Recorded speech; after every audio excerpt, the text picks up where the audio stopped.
there is a boundary to everything we have ever known, a wall of light and time beyond which nothing, no telescope, no signal, no human thought has ever reached. Scientists call it the edge of the observable universe. For a century, we believed that wall was absolute, inviolable, final. Then, on a night that looked like every other night, something changed. An instrument designed to listen to the oldest whispers of creation heard something it was never supposed to hear.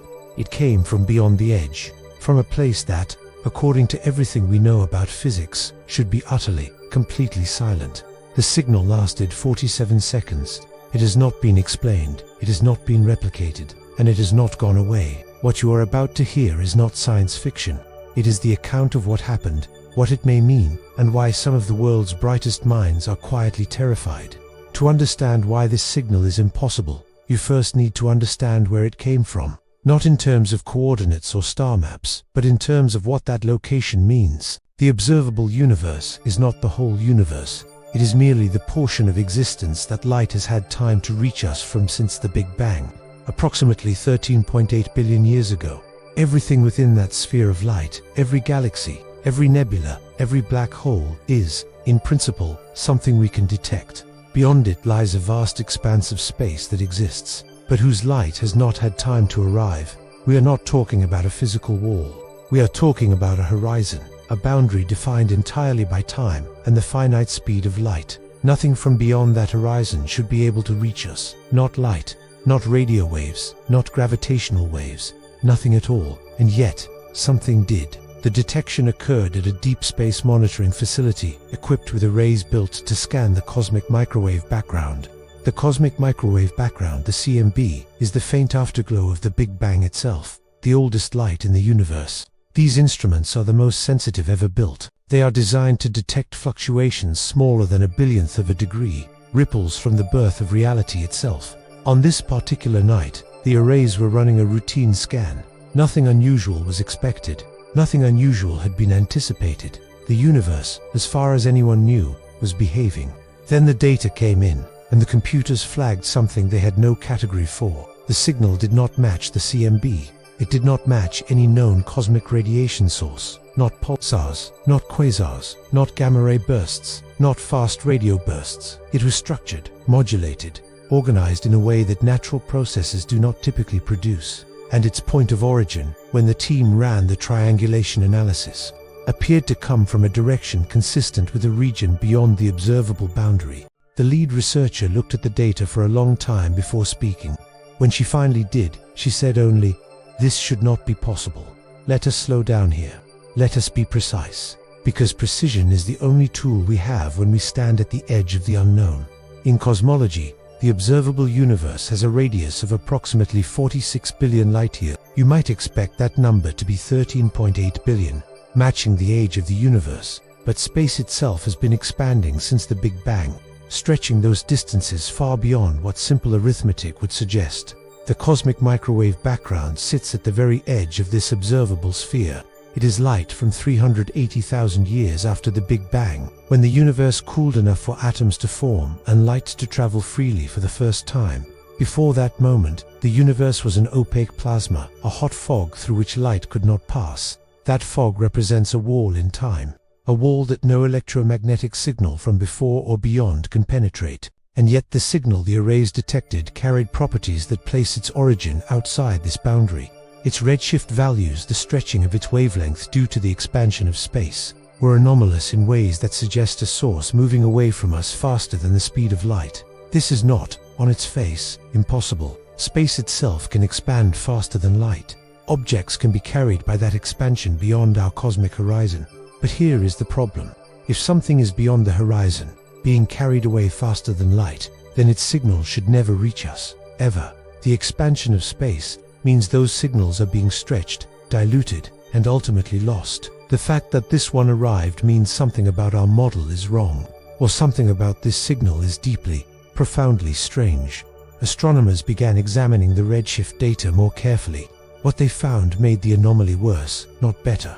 The signal's redshift pattern did not follow the smooth, predictable curve that standard cosmological models predict. It was as if the signal had traveled through regions of space that did not obey the same rules, regions where the expansion of the universe had behaved differently, different enough to open a corridor, a channel, a path that should not exist, a corridor through which something from beyond the edge of everything had reached inside. The James Webb Space Telescope was immediately redirected. Other global observatories were alerted. The data was cross-referenced, reanalyzed, scrubbed for error. Over the following weeks, the signal was studied by dozens of teams across multiple continents. Each team arrived at the same conclusion. The data was clean, the signal was real, and no one could explain it. What made the scientific community particularly uneasy was not just the origin of the signal, it was its structure. Fast radio bursts, the mysterious pulses that have puzzled astronomers for 2 decades, are energetic and chaotic. They burst, they fade, they leave no pattern behind.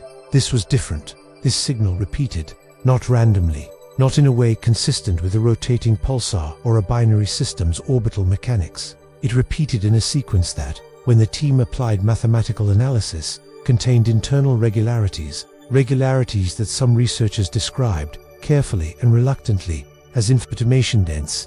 The word no one wanted to say was said anyway, privately, in conference rooms and over encrypted channels. The word was structured, and structured signals, in the language of CTI, the search for extraterrestrial intelligence, carry a specific and heavy implication. They imply a source that is not merely physical. They imply a source that is organized. But that implication was almost immediately complicated by a second, even more unsettling observation. The signal appeared to be getting closer, not in the conventional sense of an object moving through space toward us, but in the sense that its redshift was decreasing, meaning whatever was producing it was in some way approaching the observable boundary, approaching from the outside, moving toward the edge of everything we can see.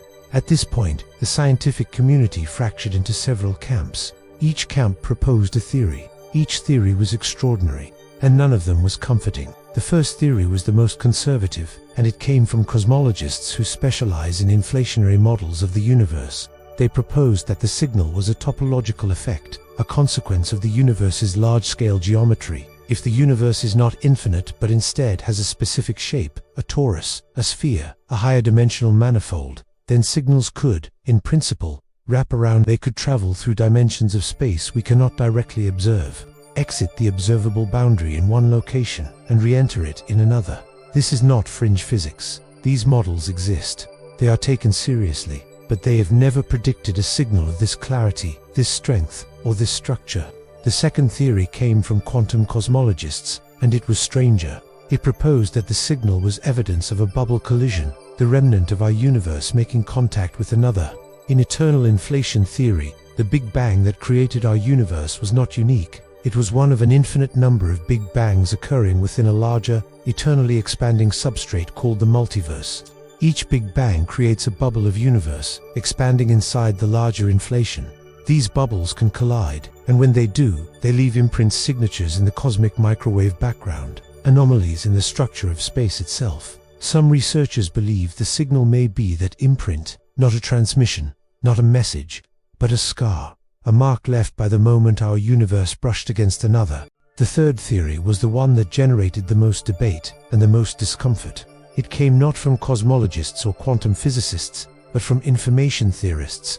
They proposed that the signal's structure was too organized to be a natural phenomenon, that its internal regularities were not consistent with any known physical process from any point in the universe's history. Their conclusion was that the signal was not produced by physics, it was produced by intention, not necessarily intelligence as we understand it, not a civilization, not a technology, not a mind shaped anything like a human mind, but intention in a broader sense, the imposition of structure on information by some process that operates according to logic we do not yet possess, something beyond the edge of everything that knows how to send, and something, it seemed, that knew where to send it. The signal was not broadcast uniformly across the sky. Its directionality was precise. It was aimed. It is worth pausing here to consider what it means to sit with this information, not as a scientist, not as a journalist, but as a human being. For all of recorded history, the sky has been the boundary of the unknown. Every civilization, every philosophy, every religion has looked upward and asked, what is out there? We built telescopes to push that boundary back. We sent probes to the edges of our solar system. We mapped the structure of galaxies billions of light years away, and in doing so, we told ourselves a story about the universe, a story in which we were small but not alone, in which the cosmos was vast but legible, in which the unknown had an edge, and we were slowly approaching it. The observable universe was our story's container.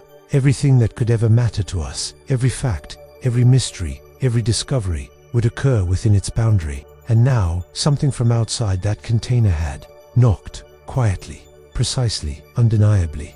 The psychological weight of this is not easy to articulate. It is not fear in the conventional sense. It is not wonder in the conventional sense. It is something closer to what philosophers call the sublime, the encounter with something so vast, so alien to ordinary experience, that the mind struggles to hold it without fracturing. Several of the researchers who have worked most closely with the data have described a shift in their perception.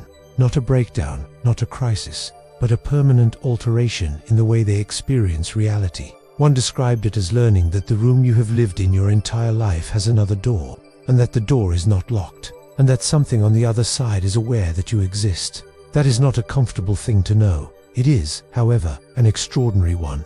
There is a concept in physics called the cosmic horizon problem.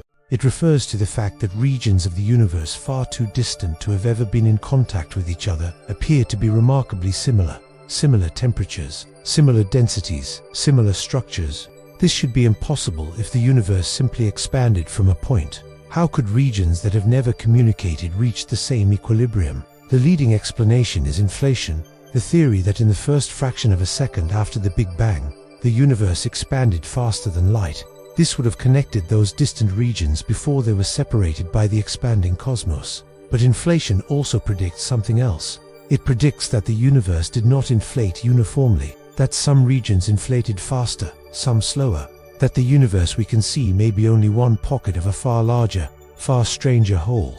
If that is true, and there is significant theoretical support for it, then the observable universe is not special. It is not the universe. It is a neighborhood, a finite district within an infinite expanse we have never been able to observe. The signal does not prove this. Nothing proves this yet.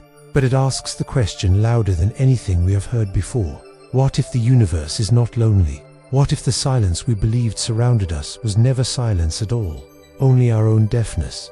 There is one final theory that deserves consideration. It is the most speculative. It is also, perhaps, the most important. Some physicists have proposed that the signal is not coming from beyond the observable universe in a spatial sense, but from beyond it in a temporal one. Time, in modern physics, is not the simple, linear river we experience it as.